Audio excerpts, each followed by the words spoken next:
안녕하십니까. 예. 꼭 제가 여기 섰을 때는 기도를 하고 시작해야 될 것 같은 느낌이 들어요.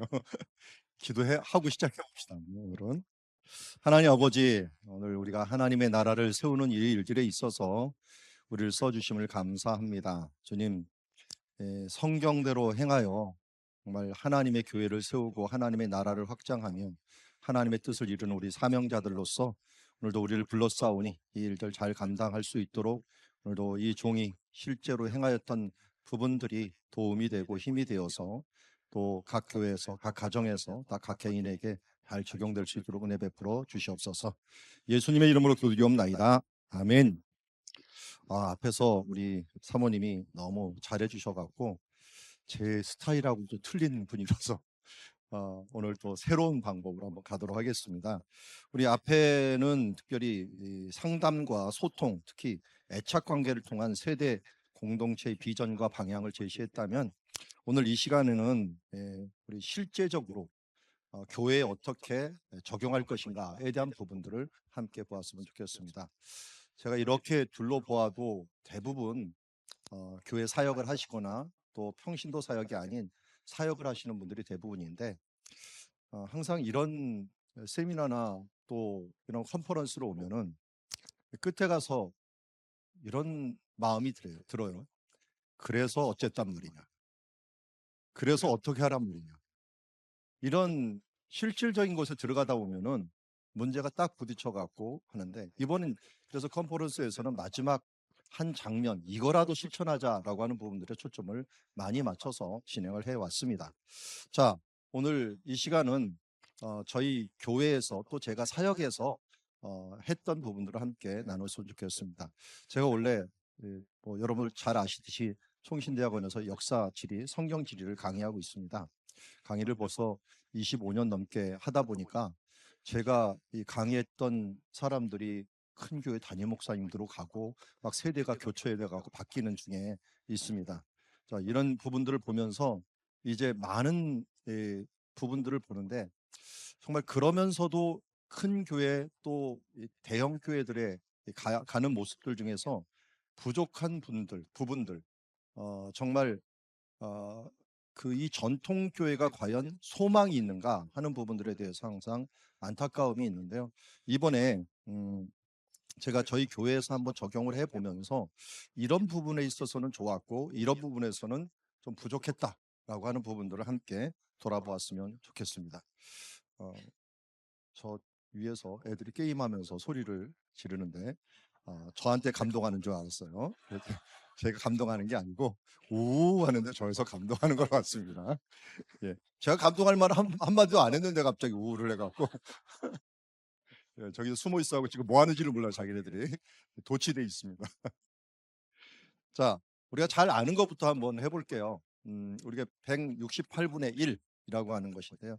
저희 교회가 맨 처음에 시작할 때, 저도 저 벌써 세미나 온 지가 5년째 되는데, 맨 처음에 왔을 때 제일 눈에 탁 들어왔던 게 168분의 1이었습니다. 과연 우리 168시간 중에 요 조그만 한 시간을 가지고서 우리가 뭘 변화시킬 수 있을까라고 하는 부분들은 그건 아니다.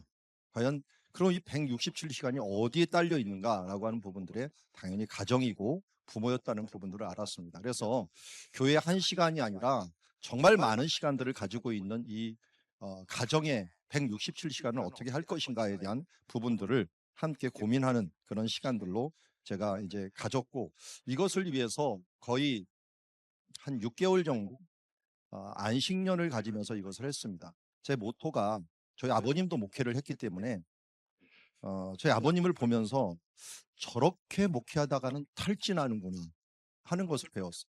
저희 아버님 목회 정말 잘 하셨습니다. 저도 정말 대단하다 할 정도로 손에서 책을 놓지 아니하시고 잠잘 때 이 책을 녹음해 갖고 들으시면서 하시고 항상 컴퓨터를 제가 가르쳐 드렸어요. 근데 이거 독수리 타법을 하면서 눈이 빨개질 정도로 그것을 치고 했는데 거의 나중에 너무 눈이 빨개져 갖고 제가 모니터를 바꿔드렸어요. LCD 모니터가 그때 막 나와갖고 그걸 바꿔드렸던 전 생각이 나는데 정말 하나를 하면 집중적으로 그것을 해서 참 이게 대단하다라고 생각을 했는데, 그런데도 옆에서 바라보는 시각에는 야, 이게 목회를 저렇게 하면 좋은 것도 있지만 안 좋은 것도 있구나라는 생각이 들어서 저는 어떻게든지 성경에서는 뭐라고 하는가를 부분들로 많이 돌아갔습니다. 그 중에 하나가 개척을 하면서 아예 선포를 한 것이 안식년을 지키자. 왜냐하면 안식년을 통해서 나를 돌아보는 시간이 있어야겠다라고 해서 돌아보고, 그래서 안식년을 이제 세 번째 하는 기간에 여기 와서 이제 아니요, 두 번째 하는 기간이요. 세 번째 하는 기간에 이곳에 와서 이제 세미나로 들으면서 컨퍼런스를 들으면서 제 목회를 조금 조정하는 기간. 그래서 매번 첫 번째 할 때, 두 번째 할 때마다 목회를 한번 조정을 했어요. 내가 과연 제대로 걸어왔는가, 잘못 부분 없는가 하는 것들을 조정해 왔는데, 세 번째는 아주 D6를 만나면서 정말 많은 부분들에서 변형이 일어나게 되었습니다.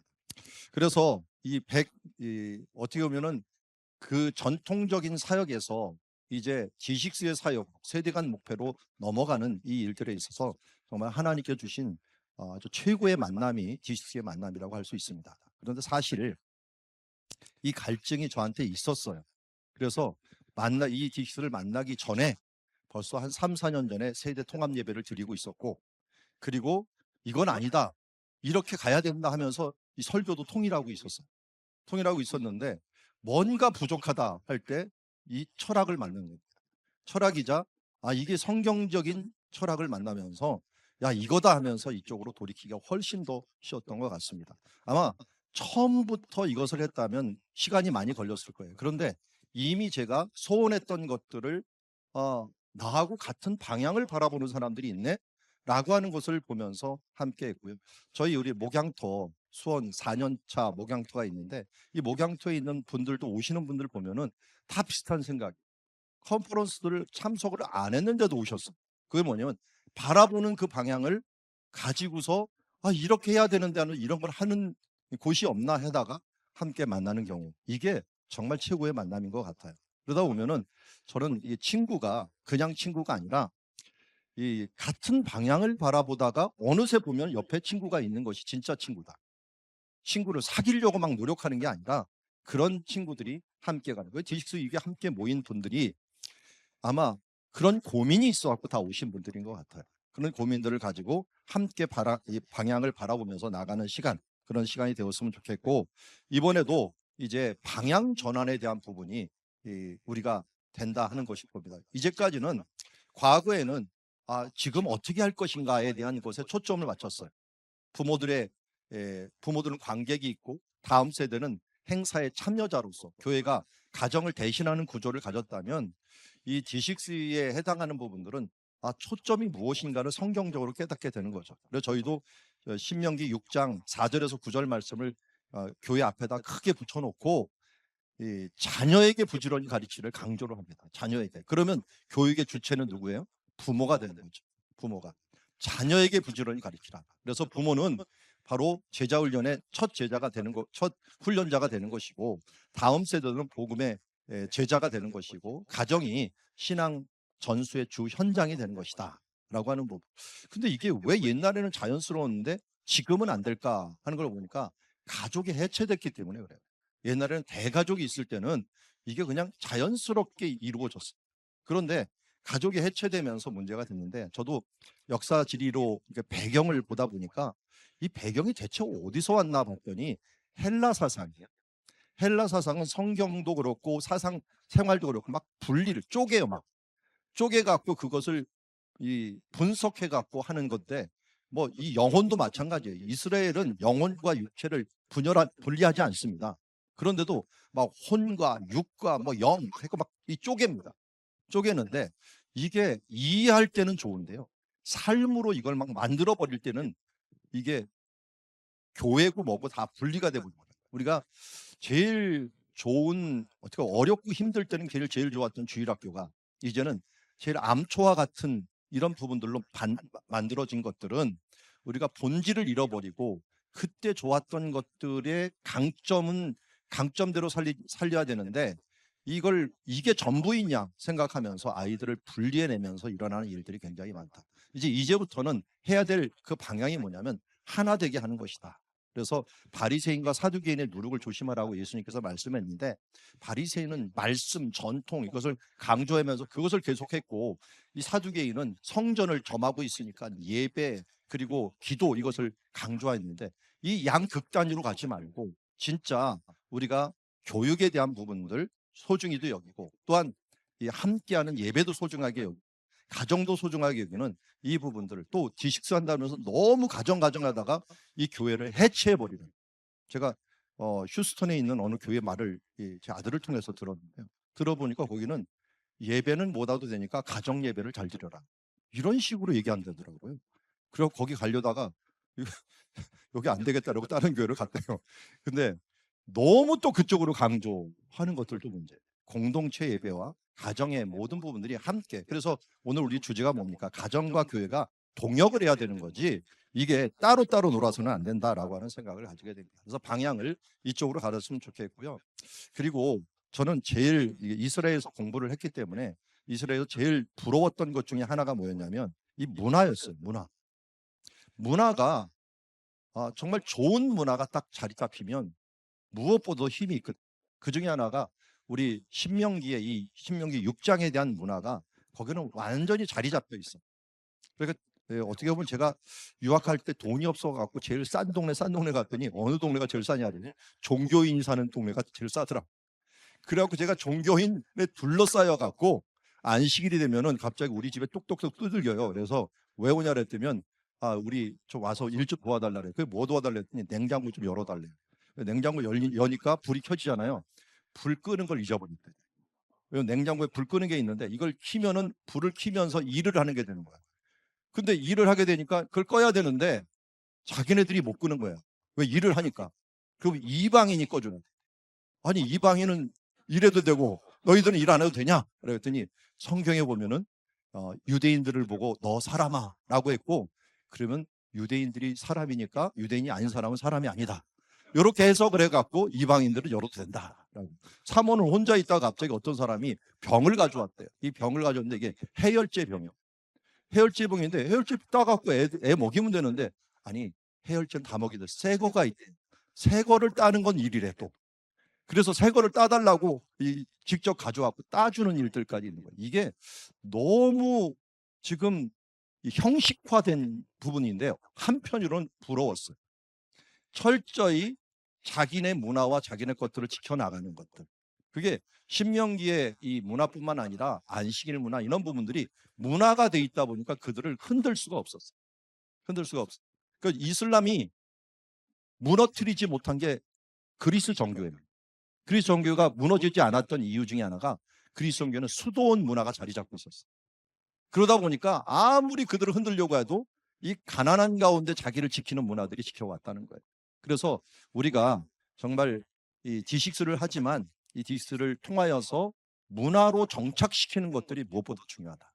이것을 우리들의 문화, 우리들의 것으로 만드는 게 중요하다라는 것을 생각하면서 저는 한 4년 동안 지금 실천을 하고 있습니다. 5년째 왔지만 이제 1년 때는 훈련을 받고 그다음에 실천을 해갖고 4년째, 5년째 오는데, 4년째 우리 교회에서 실천하면서 가졌던, 아마 이제 5년째 되면 기둥이 5가지가 될 것이고 또 6년째 되면 또 6가지가 될지 모르겠는데, 지금까지 느꼈던 것들입니다. 느꼈던 것들은 먼저 지속 가능한 조직을 만들어야 된다라는 것이고요.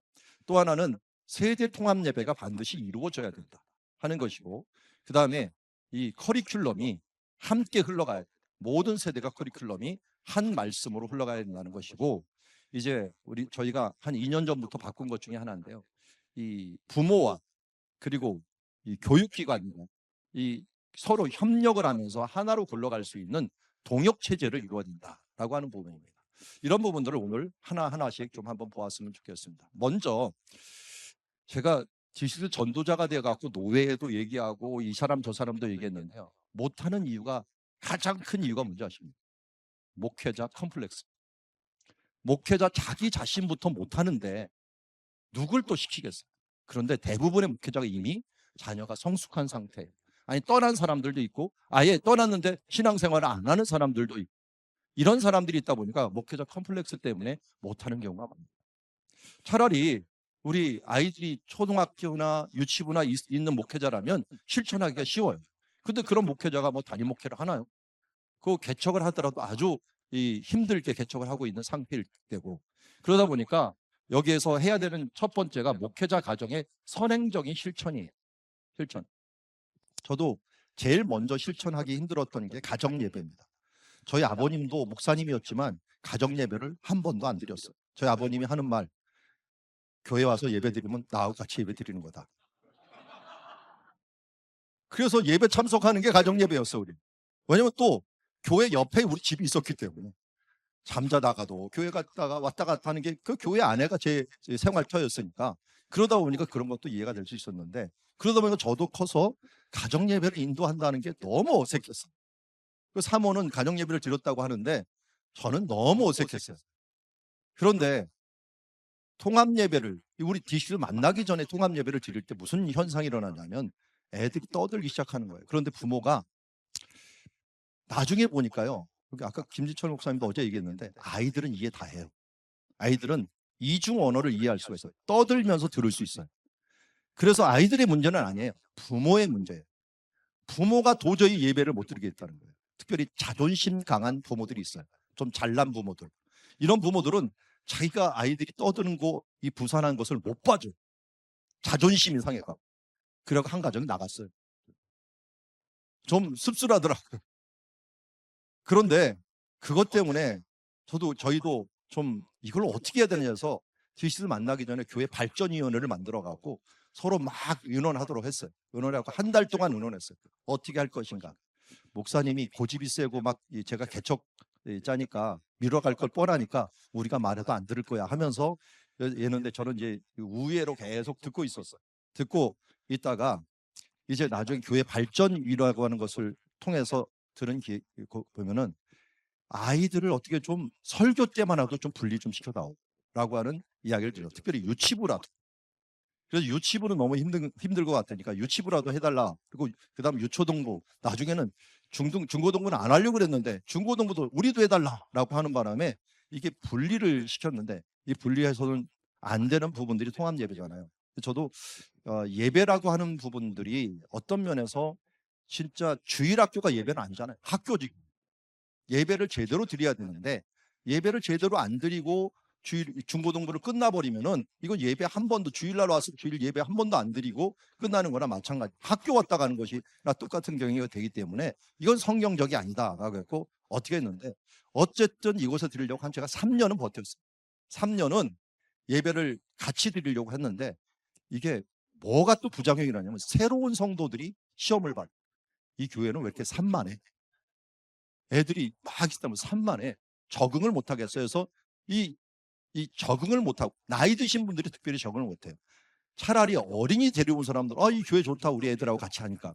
그런데 나이가 좀 든 사람들, 이미 아이를 다 큰 다음에는 이걸 견디지를 못하는 거야. 이게 안 들리는 거 막 산만해가지고.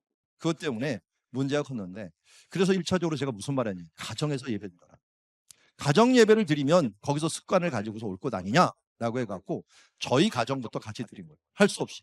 그런데 제가 대학생들이 다 됐을 때 가정 예배를 드리기 시작하려고 하다 보니까 애들이 들어먹나요. 그래서 그때부터 카페 투어를 했습니다. 카페 투어를, 니네들 좋아하는 카페를 가자 해갖고 카페 투어, 맛있는 식당 이렇게 하면서 가족 모임이라고 하는 것으로 하고, 거기에서 끝나고 난 다음에 찬송가 부르기는 힘드니까 말씀이라도 나누고, 그렇게 하고 카페 투어가 우리 동네 거 주변 다 했어요. 다 하고 난 다음에 애들이 지겨우니까 이제 집에서 합시다 해갖고 그때부터 집에서 왔을 때는 찬송가도 부르고 이것도 부르고 했어요. 그리고 나서 졸업해갖고 아이들이 뿔뿔이 흩어지기 시작했는데, 흩어진 다음에도 이 가정 예배를 드리던 습관이 있으니까 이거 그냥 하면 안 되겠다 해서 그때는 줌이라는 게 없었어요. 줌이 없어갖고 이 페이스톡 이걸 통해 갖고 아이들하고 그래도 주중에 한 번씩 꼭 만나갖고 예배를 드리는 쪽으로 갔고요. 나중에 코로나가 있으면서 줌이 있을 때는 그거 가지고 또 예배를 같이 드리게 되었습니다. 현재는 아이들이 다 이제 흩어졌고 결혼한 가정은 자기네끼리 예배 드리겠다고 예배 잘 드리는 것 같고요. 이제 결혼 안 한 자녀는 뭐 거기는 생활하는 때고 저는 이 저녁이고 하니까 시간들을 서로 조정을 해갖고 어제 저녁에 드렸는데, 이게 어떨 때는 정해놓은 시간들이 있지만 정해놓은 시간들이 안 될 때는 어떻게든지 줌을 통해 갖고 예배를 드리면서 함께 나누게 됩니다. 그러다 보니까 아무리 멀리 있어도 자녀들의 상황들을 알고 함께 기도하고 함께 한 주제를 가지고 바라보는 그런 시간들을 가지게 되었습니다. 이게 이제 목회자 가정부터 선행적으로 실천하지 않으면 이 부분들을 말할 수가 없어요. 그리고 나서 이제 준비위와 발전위를 저는 실천을 했어요. 근데 교회 발전위를 통해서 사람들이 하도 요구를 하는 바람에 제가 분리는 시켜놨지만 제 궁극적인 목적은 같이 예배를 드리는 거예요. 근데 문제는 뭐냐, 한국 사회의 문제인 거예요. 한국 사회 전체가 이걸 교회가 아이들과 함께하는 예배를 수용할 수 있는 그런 자세가 되느냐, 이게 쉽지가 않아요. 그래서 어떻게든지 저는 수시로 연합 예배 드리고, 그렇지만 마지막 예배 드릴 때는 이 발전위를 통해 갖고, 그 전부터 했는데 코로나 전부터 이 부분들을 어떻게 했냐면 이제 축복하는 시간으로 바꿔버리죠. 그래서 아이들이 이제 성가대, 성경 봉독까지 다 끝나요. 같은 성경 본문을 보니까 성경 봉독까지 끝나고 모여갖고 부모가 자녀를 축복하는 시간을 가지게 됩니다. 축복을 해갖고 이들을 파송을 하는 거예요. 각 기관으로 파송을 하고 거기서 설교 말씀을, 동일한 말씀을 들을 동안 여기서는 같이 함께 동일한 말씀을 들으면서 그 말씀으로 하나 되는 시간들을 가지게 됩니다. 어쨌든 저는 뭐 완전하게 하나 되진 않았지만 준비위를 통해서 성도들의 의견도 수렴하고 또 새로 오는 가족들이 그렇게 부담 없을 정도로 이 부분들을 행할 수 있도록 행하는 일들을 하고 있습니다. 자, 그리고 나서 이 D6 발전위회가 이제 시작하게 됐는데요. 한 6개월의 기간을 제가 준비를 했고 한 3개월의 기간을 발전위원회들하고 같이 함께 했습니다. 이 발전위원회가 준비위원회가 굉장히 중요합니다. 왜냐하면 시작이 반이잖아요. 시작이 반이기 때문에 이걸 어떻게 시작할 것인가에 대한 부분들을 함께 나누는 시간들을 가졌어요. 이따가 함께 이제 자세한 부분들을 보도록 했고요. 이때 준비를 잘 해갖고 이제 선포식을 하고 결단을 하고 그럼 시작을 했습니다. 그리고 나서 끝난 다음에 그 다음에 무슨 조직을 만드냐면 계속 이 발전을 계속할 수 있는 D6 발전위원회를, 이 준비위원회를 전환을 시켰어요.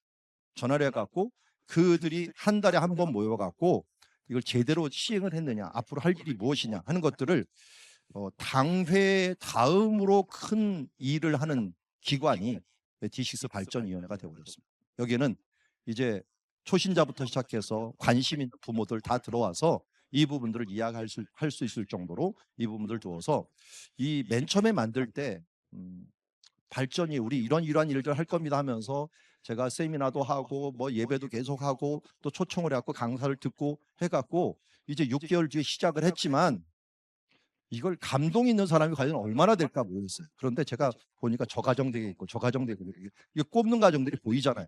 그런 분들은 개인적으로 전화로 연락을 했어요. 그리고 나머지 분들은 교회 전체 광고를 했습니다. 혹시 내가 놓친 분들이 있는가 해서 전체 광고를 하고 한번 모이십시오 했더니 개인적으로 부탁한 사람들과 함께 또 한 몇 가정은 자기가 자원해서 왔어요.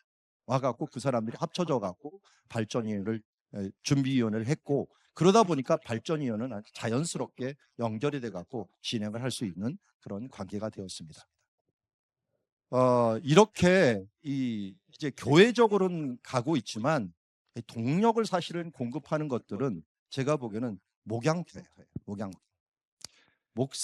목사님이 1차적으로 공급이 돼야 되는데 이게 소진하는 일들만 계속 하다 보면은 동력이 없어져요. 동력이 없어지기 때문에 이 엔진 역할을 하는 것들은 함께 모여서 목회자들도 함께 힘을 얻어야 됩니다.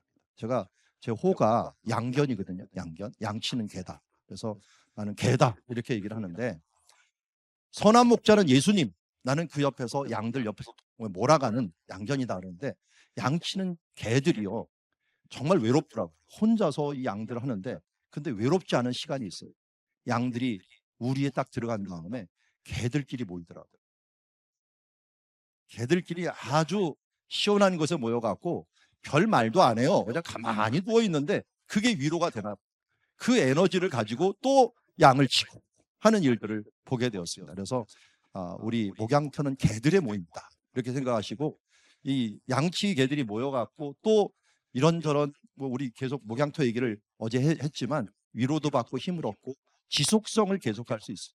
제가 보기에는 목양토에 계속하지 않는 한은 디식스 계속하기 힘듭니다. 왜냐하면 하다 보면 부딪히는 일들과 난관들이 계속 많거든요. 그때 이 부분들을 함께 나누고 그리고 같이 해결할 수 있는 어떤 이 공동체가 있어야 되는데 그 공동체가 목양토가 있고 또 우리 디식스는 어떤 기관들보다 목양토가 잘 돼 있기 때문에 이 목양토를 통해서 힘을 얻고 이건 목회적인 부분들뿐만 아니라 우리의 이 목양적인 부분들에서 굉장히 도움이 된다. 그래서 저도 이것을 통해 갖고 저희 팀은 일부러 월요일 날 모입니다. 월요일 날 모여서 일주일 동안 계속적으로 말씀을 준비하게 돼 있어요. 저는 이 월요일 날 하는 걸 정리해 갖고 수요일 날 오늘 저녁인데요. 순장님들하고 같이 함께 나눠 갖고 이번 주는 이런 말씀합니다 하고 금요일 저녁에는 저희 가정 예배를 드리고 또 금요일 교역자회 때는 각기 말씀 배운 것들 깨우친 것들을 이번 설교에는 여기에 초점을 맞추겠습니다. 그 서로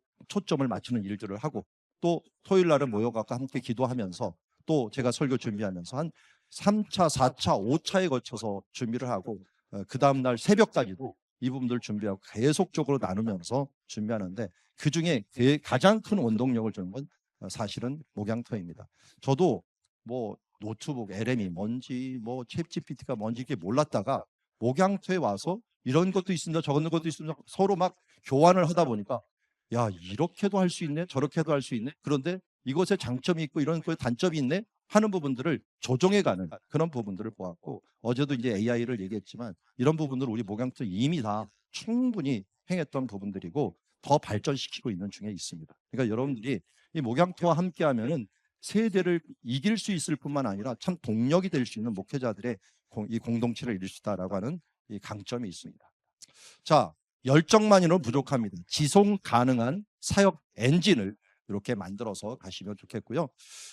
저희 가정 예배 왼쪽 위에는 우리 명절에 드리는 예배이고요. 우리 기독교 가정이 당연히 하고 우리 가정에서는 이제 주로 줌으로 같이 함께 예배를 드려버리니까 떨어져 있어도 충분히 할 수 있다라고는 우리 해갖고 핑계하지 못하게 우리는 가족이 어쩌고 저쩌고 이런 거 핑계하지 못하게 먼저 이 교육자 가정이 모범이 돼야 된다 하는 것이고요. 이 아래쪽에는 우리 공동체가 목양터인데요. 한때는 사모님들까지 다 모였었는데 최근에는 사모님들이 안 오시고 계시고 목사님들만 모여갖고 함께 하고 있습니다. 오른쪽에는 준비위원들입니다. 준비위원들이 모든 자료를 다 놓고서 우리가 이러이러한 방향으로 갈 것이다. 먼저 디식스 준비위원들이 이해를 해야 됩니다. 이해를 해갖고 다른 사람들 알려줘야 되고 또 홍보 같은 걸 작성해야 되기 때문에 그걸 몇 차례 계속 모이고 또 홍보분과 무슨 분과 해갖고 쭉 모여갖고 자기 역할들을 주어줘가지고 이것을 했던 적이 생각이 납니다. 이렇게 맨 처음에 지속 가능한 부분들을 만든다면 두 번째는 세대 통합 예배가 우리들의 1차적인 단계라고 볼 수가 있습니다. 그래서 이렇게 분리하는 어른 따로, 청년 따로, 청소년, 어린이 따로 따로 하지 말고 하나로 묶는 일들. 어제 김춘하 목사님이 공간에 대한 부분들을 얘기했는데요. 제가 그 부분들을 가리키는 부분으로 여러분 잘 보면은 공관복음 아시죠? 공간복음은 아니에요 물론. 근데 공통적인 관점으로 기록한 복음인데요. 잘 보면은 갈릴리 사역 하나, 그 다음에 예루살렘 사역 하나, 예수님 사역을 보면. 그런데 요한복음만 그것을 깼기 때문에 사복음이라고 얘기하는데 요한은 에베소에 가서 복음을 전하다 보니까 시간 순서대로 기록하는 것이 필요할 것이라 생각을 그렇게 했지만 유대인적인 사고는 한 장소에서 일어난 일들이 끝까지 일어날 수 있도록 쫙 기록하는 게 그들의 습관이에요. 그래서 시간 개념보다는 그들에게는 공간 개념이 훨씬 더 중요했어요. 그래서 예배드리는 공간도 소중히 여겼고요. 그래서 예루살렘이 지금까지도 중요한 이유가 그들이 공간이라고 하는 개념을 굉장히 중요했기 때문에. 그러다 보니까 제가 그 지리를 연구하다 보니까 예루살렘이 왜 중요합니까? 아브라함이 이삭을 드린 여호와 이레가 바로 다윗이 거기서 하나님 앞에 예배를 드리다가 불의 응답을 받고 아라우나 타장에다가 솔로몬이 성전을 만든 곳에서 예수님이 오셔서 거기서 십자가로 죽으시는 일들까지 이루어집니다. 그리고 나중에 이것을 보면 거기에 기온샘이 있는데 그게 에덴 동산의 또 근원이에요. 그러니까 에덴 동산의 나무부터 시작해서 예수님의 십자가까지 이어지는 이 공간, 그리고 이름도 샬롬의 성이다, 평화의 성이다라는 이름을 주면서 결국 하나님과 화목제의 샬롬을 이루는 일들, 이런 부분들이 공간이 굉장히 중요하다는 그 부분입니다. 그래서 우리가 예배 드리는 공간, 이 중요시 여겨서 나중에도 보면 이 경청의 방, 그리고 우리 예배 기도하는 방, 이 모든 이 처소들을 함께 모아갖고 해줘야 되는데, 이걸 자꾸만 분리시켜다 보니까 은혜가 더욱더 산만하게 되는, 그러니까 나무가 옆으로 퍼져버리면 불이 꺼지듯이 함께 모아주는 역할들을 해야 되는 게, 이게 바로 세대 통합 예배다 하는 부분이고, 사실은 세대 통합 예배가 아니라 성경의 원한 예배, 원한, 성경이 이렇게 예배하라고 그러는데 언제부터 우리가 예배를 분리하는 잘못된 예배에 갖고 있었다 하는 것이고, 이거부터 회복을 해야 돼. 이것도 회복하고, 여기에서 부모들이, 제사장의 축복을 받은 부모들이 제사장이 되어서 또 자녀들의 머리에 손을 얹고 축복하면서 신앙의 권위 회복될 수 있도록, 저희는 매 주일 그래서 부모가 자녀에게 축복 기도하는 시간을 중간에 넣어서 그들을 파송하는 시간들을 가지게 되는데요. 이런 일들이 사실 코로나 전에 있었는데 코로나 때 굉장히 큰 효과를 봤어요.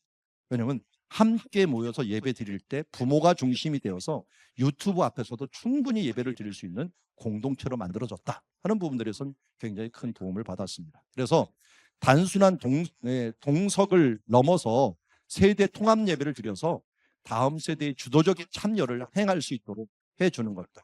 그래서 이 부모가 축복하고 자녀들이 한 공동체에 있다는 부분들을 행하는 것이고요. 우리가 이제 발전위를 만들었던 것은 적응의 어려움을 호소하는 가정들이 너무 많았기 때문에 이 부분들 1차적으로 함께하면, 그러면 이 수준에 맞게 말씀만 전하고 모든 것들은 다 함께한다. 모든 것들을 함께한다. 그래서 가능하면 모든 부분들을 함께하는 부분들을 제가 많이 했고요. 동일한 본문 맞춤 설교를 통해서 같이 하는 방향으로 가게 되었습니다.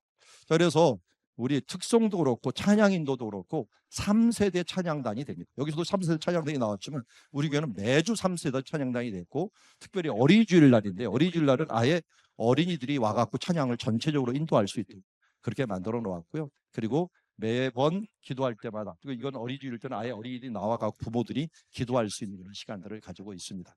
그리고 이렇게 아이들을 한꺼번에 가운데 모아놓고 또 축복하는 시간, 헌금도 어떻게 하느냐, 가능하면은 이 교육기관들과 함께 할 수 있도록 아이들과 이 성인들이 같이 헌금을 드릴 수 있도록, 이런 것들 동참할 수 있도록 어떻게든 예배에 같이 참여할 수 있는 부분들, 그냥 방관자가 아니라 내가 예배에 함께 돕는 사람들이다라고 하는 것을 할 수 있도록 가능하면 이 부분들을 많이 바꿨습니다.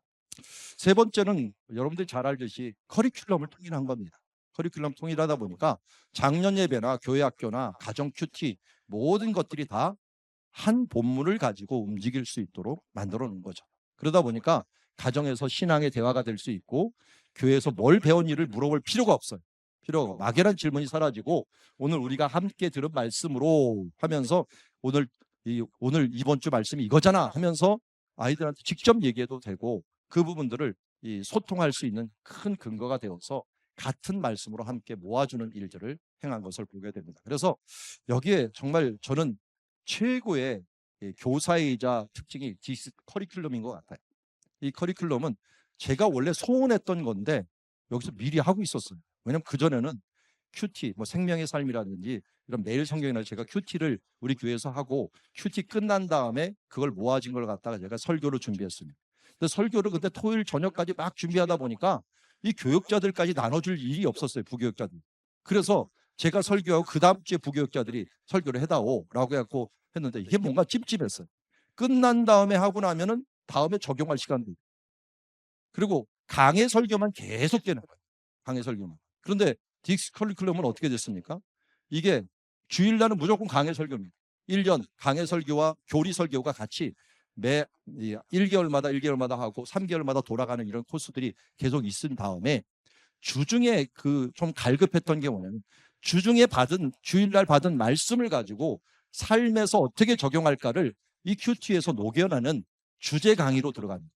그러니까 이 주일날은 강해 설교, 주중은 그 강해 설교에서 배운 말씀을 가지고 주제 이 큐티로 나가면서 말씀을 우리 체화시킬 수 있는, 우리 삶 속에 적용시킬 수 있는, 집요하게 적용시킬 수 있는 이런 말씀으로 이 가정의 식탁까지 가져올 수 있었다 그래서 저는 이걸 우리 그 전에 에서는 띵크탱크라 그랬는데 같은 생각을 가지는 공동체를 만들어 준다. 그래서 누구를 만나든지 우리 교회 누구든지 이 말씀에 대해서 같은 생각을 가지게 만들기. 또 3세대가 만나더라도 할아버지가 얘기하더라도 3세대가 할 수 있도록 하는 것입니다. 저는 이게 적용할 때 참 감사했던 것은 제가 그런 생각도 갖고 있고 교회도 했지만 교회에 있는 성도들도 특별히 이렇게 장로님들이 반대하면 쉽지 않습니다.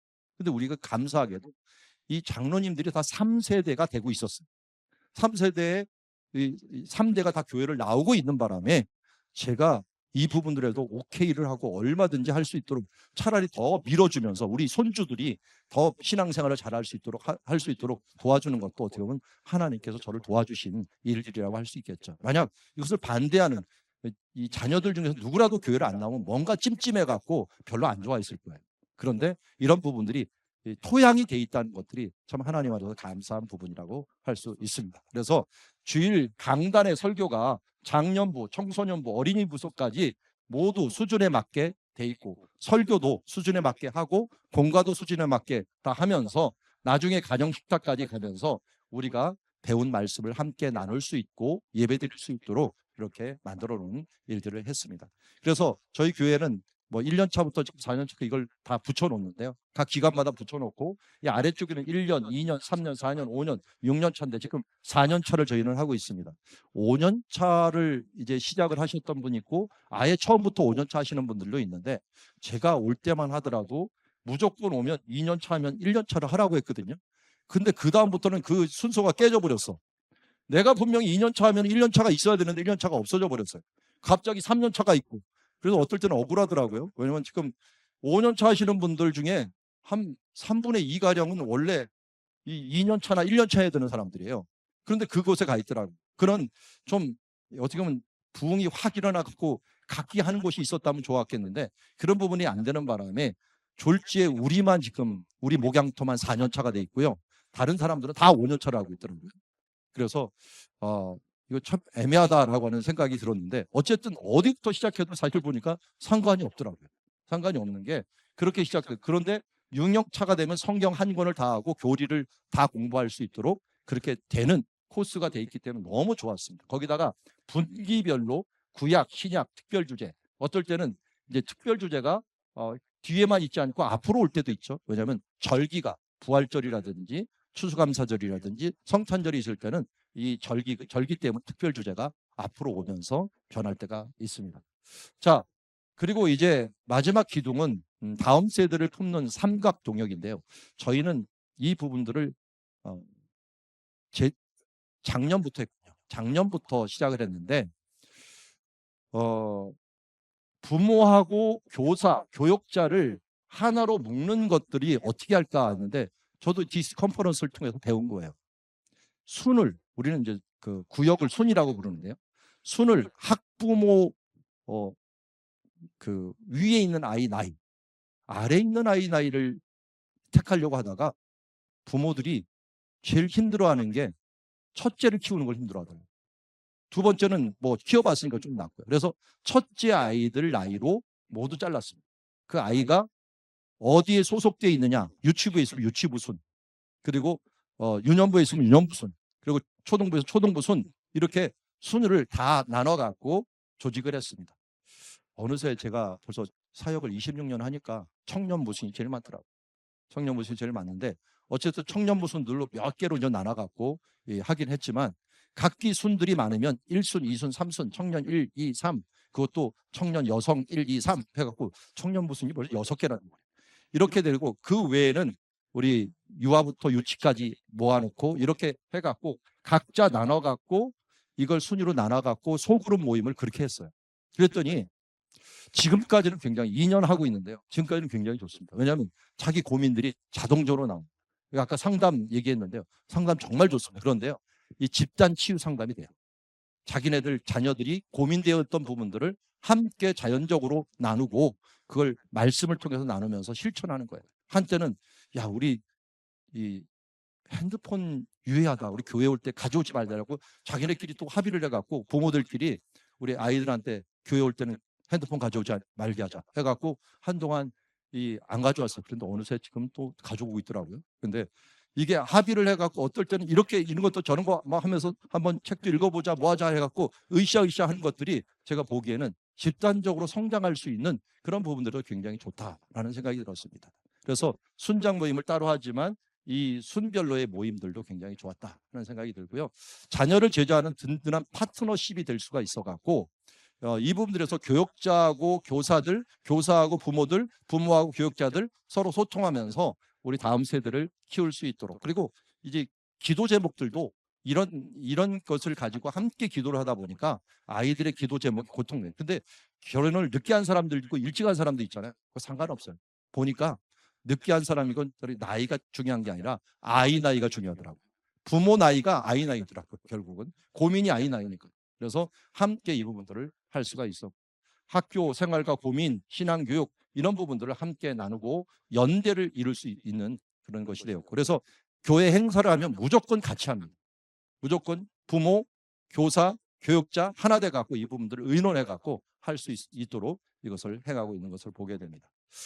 자, 이게 이제 모여 갖고 함께 하는 건데요. 우리 교육자들하고 순장님들하고 모여 갖고 미리 수련회를 통해 갖고 준비를 하고 있고, 여기 이제 특송을 할 때도 순장님이 앞에 나와 갖고 막 춤추고 아이들하고 부모들하고 같이 모여 갖고 하는 이런 찬양도 있고요. 그리고 같이 이제 수련회를 통해 갖고 이 부분들을 동역하는 부분들을 계속하고 있습니다. 이제는 한 8분 남았는데요. 8분 남은 이 시간 동안 저희 교회가 1년, 2년 차마다 어떻게 변화되었는가 하는 것들을 한번 보여드리도록 하겠습니다. 1년 차 끝나고서 제가 여기 와서 한번 우리 교회가 이렇게 가고 있습니다 하면서 한 6개월 지난 다음에 한 적이 있나요? 1년 차가 굉장히 중요하기 때문에 이때 준비를 통해 시작하는 게 중요하고요. 이때 우리도 동일하게 우리 DC에서 얘기하는 부모가 자녀를 축복하는 일에 초점을 맞췄습니다. 그 부모가 중요하다. 그래서 DC 선언문 선포하고 믿음의 가족 서약서, 액자 이런 것들을 했는데요. 여기 보면은 서약식을 한 다음에 각 사람들에게, 각 가정에게 믿음의 가족이라고 이걸 나눠줬어요. 이렇게 나눠줘 갖고 이걸 집에다 비치하도록 그랬어요. 서약을 하고서 우리는 D6를 하고서 이렇게 살겠습니다 해갖고 집에다 놓고, 우리 가족은 이렇게 비전 선언문까지 하면서 예수님의 대계명인 D6 비전을 위해서 이렇게 살겠습니다는 것들을 딱 해놓은 다음에 이걸 집에다 놓고 항상 생각을 해달라고 하면서 이분 선포하고 스스로 이것을 할 수 있도록 도왔고요. 그리고 가정 예배를 위해서 실습 캠프를 계속적으로 가졌어요. 몇 년을 가졌는데요. 우리 이성서 목사님 그 교회에서 캠프하는 걸 보면서 야 우리도 한번 해보자 그래갖고 캠프를 하고 이 별이 빛나는 밤에부터 시작을 해갖고 가정 예배까지 다 드리고 함께 하는 것들을 한번 실습하고 연극도 하고 하면서 어떻게 하는 것을 힘들어하는 가정들을 위해서 이 부분들을 몇 회에 걸쳐 갖고 했습니다. 자, 그리고 2년 차에는 모델이 되는 교회와 모범이 되는 가정이라고 해서 가정과 교회를 동기화시키는 일들에 초점을 많이 맞췄습니다. 우리가 가정 따로 교회 따로가 아니라 동기화시키는 일들을 행하자. 그래서 이 가정과 교회의 동반 건강성을 확보하는데 이것을 힘쓰게 되었습니다. 그래서 1년 차에는 이렇게 부모여 자녀를 축복하라 하면서 교회와 가정이 동역하는 교회, 3대가 다 함께하는 예배, 부모가 자녀를 제자 삼는 교회 모토를 가졌고, 그중에 두 번째 3대가 다 함께하는 예배를 초점을 맞춰갖고 이때 이제 축복 기도할 때는 3대가 함께 모여서 기도할 수 있도록 그렇게 시간을 줬습니다. 그래서 이 사모가 그렇지 않아도 지난주에 찍었다 그러더라고요. 찍었는데 제가 말도 안 했는데 잘 찍었는데 얘기를 하는 바에는 참 열심히 기도하더라 하는데, 자기 자녀들과 그 다음 세대들을 얼마나 기도하는지, 이제는 애들이 너무 커갖고 부모들이 이게 손이 안 닿아요. 손이 안 닿는데 열심히 제사장권을 회복하라고 부모가 기도하고, 먼저 믿은 사람, 신앙이 있는 부모가 기도하는 일들을 행하는 걸 보고 가족들이 함께 모여서 기도하는 것들도 함께 보았고요. 부부끼리 있는 경우에는 남편이 아내에게 손을 얹고 기도하고, 또 부모들이나 아니면 자녀들이 없으면 손을 내밀어서 그들을 향하여 기도하라고 하면서 함께 기도하고 있는 중에 있습니다. 이렇게 비전 선언문, 그리고 선포식, 믿음의 가족 서약서, 가정예배 캠프 이런 부분들을 통해 갖고 처음 시작 때 좀 철저하게 이 부분들을 시작하는 일들을 준비해 냈습니다. 그리고 나서 매일같이 축복문을 우리 교회 단톡을 만들어 갖고 부모에게 기도문을 주고 기도문을 주면은 거기다가 이름만 넣을 수 있도록 해주었어요. 이름만 자기 자녀의 이름만 넣고 그것을 전달할 수 있도록. 제일 좋아하는 분들이 70대, 60대, 70대. 왜냐하면 자녀들이 떠난 사람들은 자녀들하고 어떤 연결점이 없어갖고 힘들어하는데 그걸 축복문을 계속 보내니까 어떻게 돼요? 연결점이 조금이라도 생긴 거예요. 연결점이 생기면서 더 거의 나중에 한 1년 정도 지난 다음에 검사해 봤더니 60대, 70대는 자녀들이 떠난 사람들은 100%다 보내고 있어요. 100% 매일 아침같이 보내고 있습니다. 그래서 월화수목금 보내고 이 축복을 하는 이런 일들을 행하고 있습니다. 그래서 연결을 계속 시켰고요. 그 다음에 이제 2024년 다음에는 아까 말씀드린 모범이 되는 가정, 모델이 되는 교회라고 이게 동기화 시키는 데 초점을 맞췄습니다. 이때 동기화 시키는 약간 주춤한 시기였는데 어쨌든 가정과 연결하는 게 쉽지가 않았어요. 가정과 연결하는 게 쉽지 않아 갖고 어떻게 동기화 시키는데 부모여 자녀를 축복하를 계속하고 자녀에게 부지런히 가르치라 교회와 가정이 동역하여 신앙을 전수하자라고 하면서 이 부분들 가정과 교회, 그래서 교회에서 하는 거 가정에서도 하고 또 교회에서 붙여놓은 거 가정에서도 붙여놓고 이런 식으로 함께 하도록 했습니다. 그러다가 3년 차에 가서 조금 더 좀 적극적으로 해보자, 실천적인 부분들을 함께 강조를 했습니다. 그래서 이때부터 저희가 이제 디스에 대한 부분들이 좀 활성화된 것 같아요. 이때 이제 시작은 했는데 뭘 해야 될지 모를 때 신명기 6장으로 돌아가서 바로 앉았을 때, 길을 갈 때, 누웠을 때, 일어날 때 거기에 따른 행동을 하죠. 저도 이때는 강사 과정을 또 공부하고 있었기 때문에 철학을 다시 배우면서 앉았을 때는 식탁에서 예배드리고 길을 갈 때는 생활 감사를 하고 누웠을 때는 가족을 축복하고 일어날 때는 은혜의 방을 만들어서 거기서 기도하자라고 하는 것이에요. 그래서 식탁 예배를 위해서 식탁보를 이렇게 만들었어요. 식탁보를. 자, 이런 식으로 만들어 갖고 했고 이 식탁보를 한 가정씩 신방을 하면서 다 나눠줬습니다. 나눠주고 아직도 신방을 못 받은 가정은 이걸 못 받은 것 같아요. 하여튼 1년 가까이 계속 다니면서 가정에게 이것을 나눠줬고요. 그리고 이제 은혜, 여기 보면은 길을 갈 때 생활 감사인데요. 생활 감사에서 일부러 좋은 노트를 나눠줬습니다. 나눠주고서 여기다가 감사 제목을 계속 기록해라. 감사의 사이클이 되도록 감사의 제목을 해놨고 이것을 감사 노트 다 쓰면 내가 다시 주겠다라고 하면서 이걸 나눠줬고요. 그리고 여기 보면은 가족 축복문은 이미 저희가 1년 차부터 많이 붙여갔고요. 요거 자석으로 만들어 갖고 집 대문에다 붙여놓도록 했어요. 현관문에다. 주로 아파트에 사니까 이렇게 붙여놓고 자녀들 갈 때마다 이거 보면서 축복해달라. 자녀들 축복하고 기도하는 것들, 그리고 뭐 사진 찍어서 올려라고 하는 걸 초창기에 많이 했고요. 그리고 계속 이것을 붙여놓고 축복하도록 했고, 그 다음에 신명기 6장 이 말씀도 냉장고에 붙여놓고 계속적으로 보면서 읽으면서 눈에 보이도록 하는 일들을 했고요. 일어날 때는 은혜의 방 그랬는데요. 은혜의 방은 각기 은혜의 방을 만들려고 했습니다. 일단 저희 가족부터 만들었어요. 저희 가정에 이제 아이들이 결혼하면서 집을 떠나면서 방이 비어갖고 은혜의 방을 아예 문에다 딱 붙여놨습니다. 그런데 우리 한국 현실상 방 하나 빈 데 없습니다. 없기 때문에 대부분 식탁을 사용을 해요. 그럼 식탁에 이렇게 세울 수 있도록, 이렇게 세워놓을 수 있도록 그런 걸 만들어 갖고 이게 은혜의 방을 자기 식탁을 은혜의 처소로서 만들 수 있도록 그렇게 해 놓았습니다. 그래서 여기 보면은 이제 이 은혜의 방에 가서 기도하고 경건의 방, 어떻게 경청의 방이죠. 계속 기도하고 말씀 보고.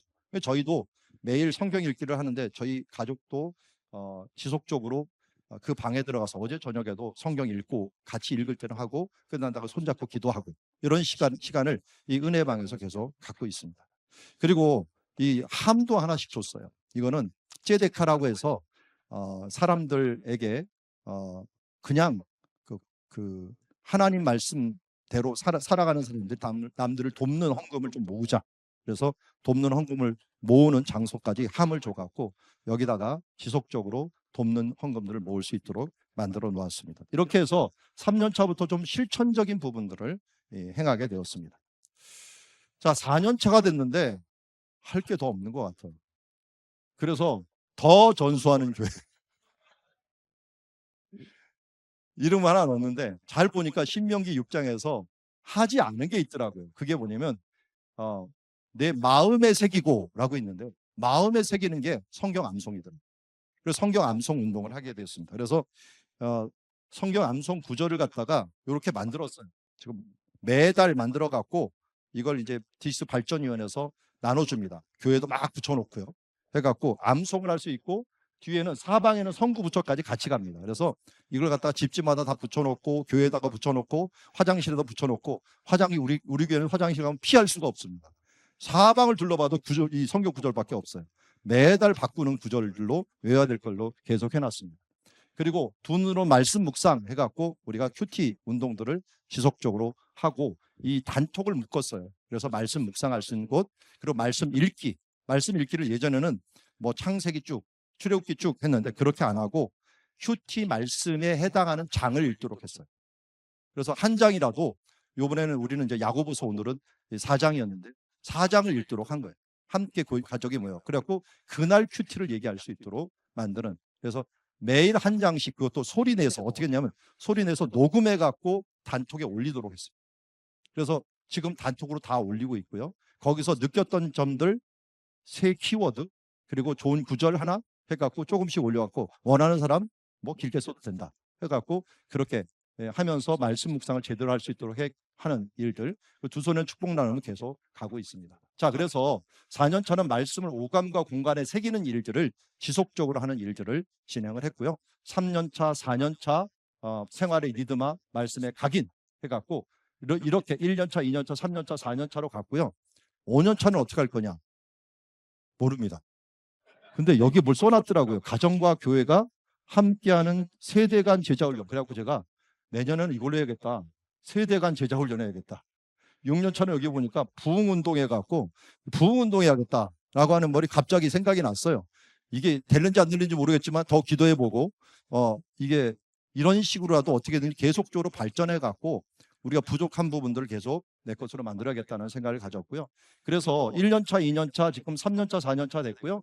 그리고 이게 계속적으로 나아갈 수 있도록 하고 그리고 교회에서 1시간이 이제는 167시간으로 이어질 수 있도록 세대 통합 예배 및 부모와 교사가 강력한 동역이 되는 이런 부분들을 행했습니다. 그래서 저희 교회의 이제 특징이라고 한다면 디지털 교회를 계속적으로 활성화를 시켰습니다. 단톡뿐만 아니라 성경을 읽어서 올리는 것들, 같이 협력하는 것들을 계속했고요. 이제 부모가 이 자녀를 제자화하는 일들, 그리고 여기 집사님 한 분이 있는데 요번엔 1대1을 부모가 이 자녀를 직접 해봤는데 보니까 제가 굉장히 좋더라고요. 일단 부모들에게 훈련을 시켜서 부모가 자녀들을 훈련시킬 수 있도록 하는 일들에 우리 교회가 도와야겠다라는 생각을 했고요. 우리 그 성경 읽기라든지 암송은 그래서 분기마다 한 번씩 모여가고 성경 퀴즈 대회 그리고 성경 암송 대회를 합니다. 암송 대회를 통해 갖고 그 한 달, 3달 동안 모였던 그 암송했던 것을 함께 점검을 하고 제일 잘하는 게 유초동부더라고요. 유초동부가 확실히 이 기억력이 좋았고 열심히 하는데 학부모들하고 같이 하다 보니까 부모들이 민망해서 자기가 못할 때는 민망해서 그것도 열심히 하는 걸 보는데 굉장히 좋은 효과를 가지고 있습니다.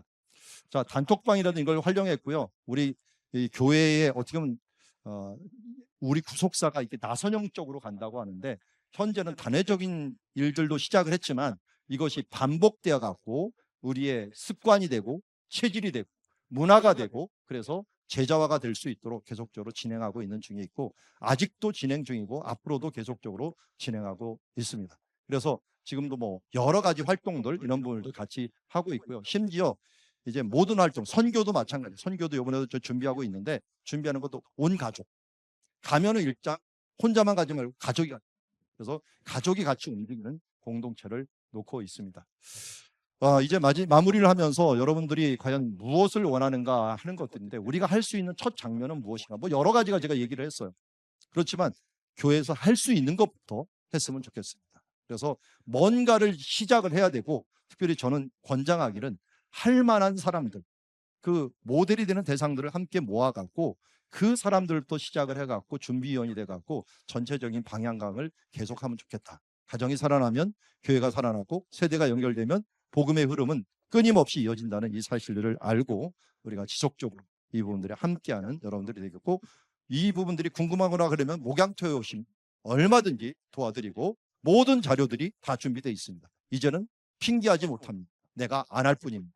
여러분들이 이 힘들다고 하는 것은 얼마든지 도와줄 수 있도록 목양토들이 다 준비되어 있으니까요. 우리 함께하는 그런 공동체가 되었으면 좋겠습니다. 기도하겠습니다. 하나님 아버지, 이 종이 두서없이 말을 했지만 성령 하나님께서 정리해 주시고 성령 하나님께서 깨닫게 하여 주시어서 이 모든 일을 통하여서 하나님께 영광 돌리는 공동체가 되게 하여 주시옵소서. 예수님의 이름으로 기도드리옵나이다. 아멘. 네, 감사합니다. 네, 우리 강의해 주신 이문범 목사님 감사드립니다.